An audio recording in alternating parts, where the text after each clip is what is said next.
Welcome back to the channel. This is Asa Studio. Today it's another tutorial in Photoshop and I'm going to be direct, focusing on how to retouch your images when they are overexposed and get the best out of the clipping areas in the photo. And what I mean by clipping areas is the brightest side when you lose details, how to get those details back and how to color correct your images. Just basically the edit stuff. Now I'm just going to move this camera and then we're going to go straight to the point.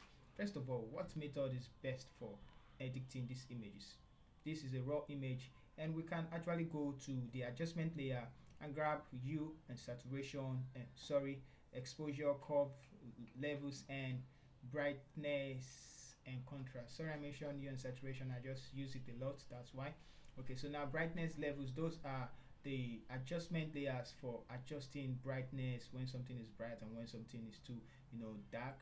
So and I've tried them out and it's not the actual tool or the actual method to use, and we need something that can alter the dynamic range of the photo, and that is present in some of the software we see in Capture One and maybe Lightroom 2, and which we have it in Camera Raw Filter. So let's quickly go to Camera Raw Filter, but before that let's duplicate the layer so we have a reference. I'm going to turn this one off and then I'm going to start with this one. So let's go to Filter, then Camera Raw Filter. And now why did we go to Camera Raw Filter? Just because we want to treat the higher dynamic range. Now if you look at the graph, you see that this top part is the highest part compared to the lower part here. It seems that you can actually see that it has higher dynamic range, a very high dynamic range, and we can fix that using a tool under the basic tab, which is the highlight and the white. Now the difference between the two, the highlight is actually meant for the brightest, those clipping areas. So if you bring down the white, it's actually still going to show, you see some clipping areas, although we got this place right.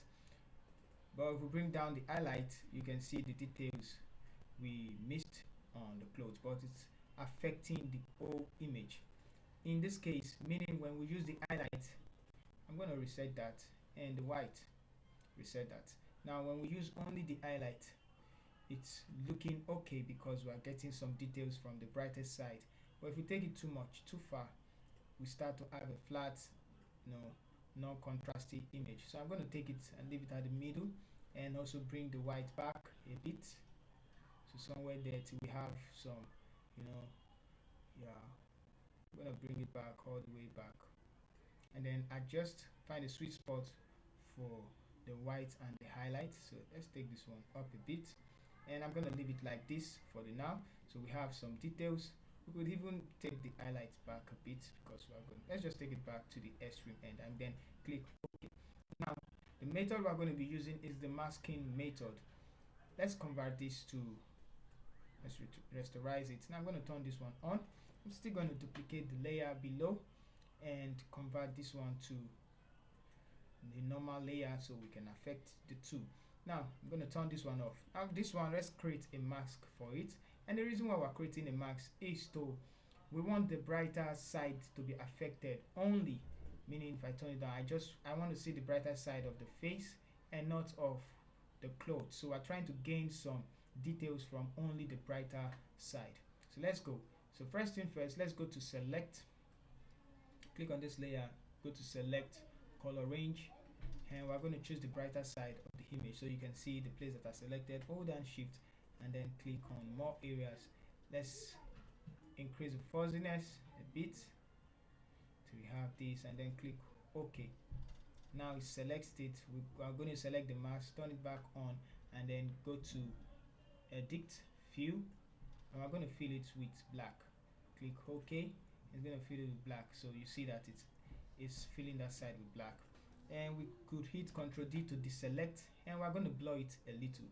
So go to filter, blur, Gaussian blur, and then we're going to blur it just like, let's blur it a little, 26 point something, and then it's okay. Now since we blur it, we're going to invert it, and since we've inverted it, we'll have some details and so on some other place. So turn it off and on so you can see how it affected the image a lot. Okay, so now we're going to create a stand visible layer. So this is before and then this is after. So one thing we could do is to not make the effect flat.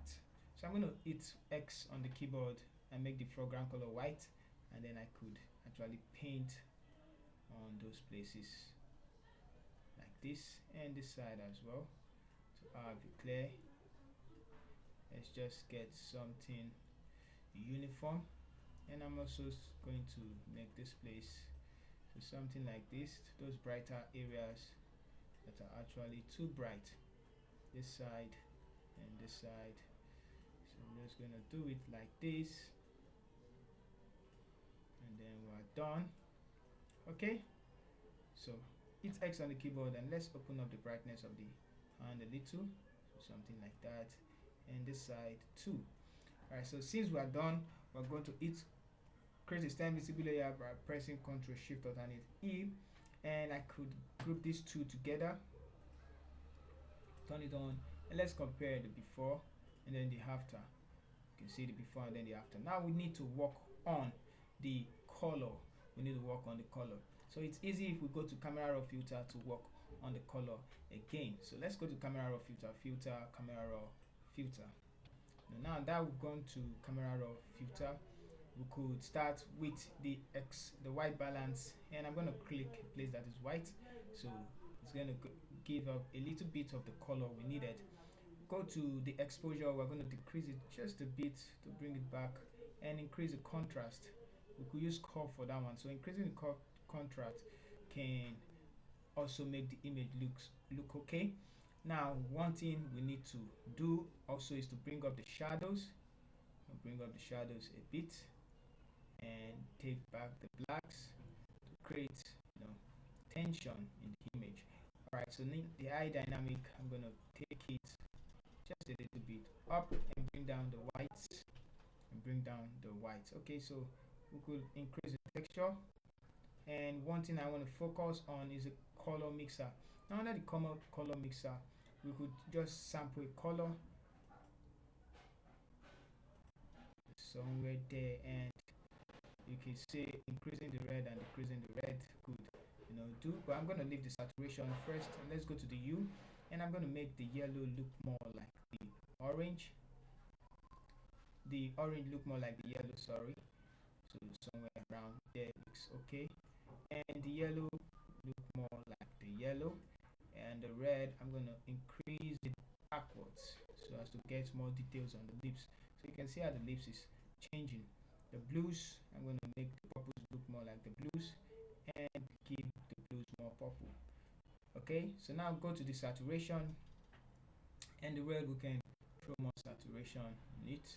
Let's go back to the red. I guess that was too much, so just a little bit like that. And you see, as I'm adjusting, I'm looking at the image and see what is getting too much. So you can see that I'm adjusting the orange right now, so I'm going to take it backwards, and the orange I'm going to take it upwards. So let's go to the luminance. We could bring down the luminance of the orange, make it look more darker like this, and bring down the luminance of the purple as well. Alright, so that looks amazing, right? Yes, looks amazing. Okay, the red, I'm going to leave the red, and we will bring down the green. Alright, so it's affecting it. I'm going to close the mixer and go to the calibration tab and increase the hue primary red, because it's a first skin. It just worked fine. I don't know why. So bring this backward and find a sweet spot for the green.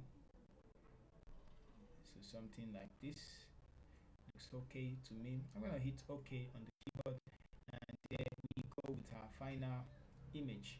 So this is before, and then this is after. This is before, and then this is after. We could also create color balance and then adjust some shadows. So I'm going to add in some cyan, and then add in some magenta, take some blues in, go to the mid-tone, add some red, just a bit, give it some green and some yellows, go to the highlight, and you just fix what fits better, what looks better to you. And we could give it some blues, or you take it backwards. whichever works fine for you. Just to color grade the image, and you can see the before and then the after. Just adds a little more dimension to the image. Alright, so that's all for the tutorial. And if you still want to monitor your highlights and your shadows, you can see that we have more room and no more high dynamic range. Besides, if you take this up, it's going to make the image so bright, so we're going to leave it like that. We can see some little image, little what's it called, graph histogram there. There's little details there, so I could bring this one up to give it some more deep dimension. Alright, so thank you guys for watching. I'm gonna group everything together and show you the before and then the after. So see you in our next tutorial. This I'm going to do a basic edit. See you in our next tutorial. Thank you for watching.